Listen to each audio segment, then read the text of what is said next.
Israel से बदले की बात कर रहा था हिजबुल्लाह चीफ और ऊपर मंडराने लगे फाइटर जेट, जमकर बरसाए बम। इजराइल की ओर से लेबनान में सक्रिय हिजबुल्लाह पर पेजर और वॉकी टॉकी विस्फोट के जरिए हमले किए जाने के बाद तनाव बढ़ गया है।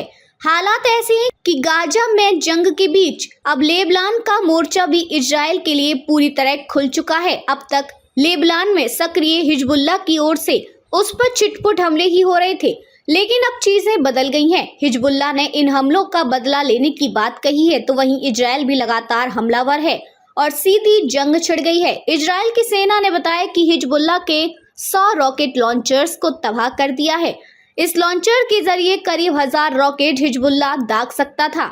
इजरायली हमलों में हिजबुल्लाह से जुड़ी कई इमारतों को भी नुकसान पहुंचा है। इसके अलावा हथियार डिपो भी नष्ट किए गए हैं। हिजबुल्लाह के ऊपर इजराइल के ये हमले तब हुए हैं जब आतंकी संगठन के मुखिया हसन नसरुल्लाह ने बदला लेने की धमकी दी थी। नसरुल्लाह ने पेजर और वॉकी टॉकी वाले हमलों के बाद पहली बार सार्वजनिक भाषण देते हुए कहा था कि हम इसका बदला लेंगे और इजराइल को अंजाम भुगतना होगा। डिवाइसेस के फटने से 37 लोगों की मौत हुई है, जबकि 3000 लोग घायल हुए हैं। वहीं इजराइल पीछे हटने को तैयार नहीं है। इजरायली रक्षा मंत्री योआव गैलेंट का कहना है कि हम युद्ध के नए चरण में प्रवेश कर चुके हैं। उन्होंने कहा कि अब तक हमारा फोकस गाजा पर ही था, लेकिन अब उत्तरी सीमा यानी लेबनान पर भी अटैक करेंगे। वहीं हिजबुल्लाह चीफ का कहना है कि हम वहां भी हमले करेंगे जहां इजराइल को अटैक की उम्मीद है। इसके अलावा उन जगहों को भी निशाना बनाएंगे जिनके बारे में उसे अंदाजा भी नहीं होगा।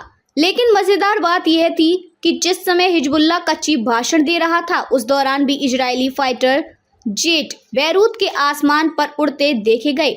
हिजबुल्लाह को भी हमास की तरह ही ईरान का समर्थन हासिल है। गाजा में हमास के साथ तो इजराइल का बीते 1 साल से संघर्ष चल रहा है। इस जंग में अब तक 1200 इजरायली मारे जा चुके हैं। अब 36,000 के करीबी फिलिस्तीनियों की भी अब तक मौत हो चुकी है। अब यह संघर्ष कई देशों तक फैलने की आशंका है। इसकी वजह यह है कि इजराइल ने ईरान तक में घुसकर हमले किए हैं और हमास के कमांडर तक को मार डाला। यही नहीं, हिजबुल्लाह के भी एक नेता को बैरूत में मार गिराया था।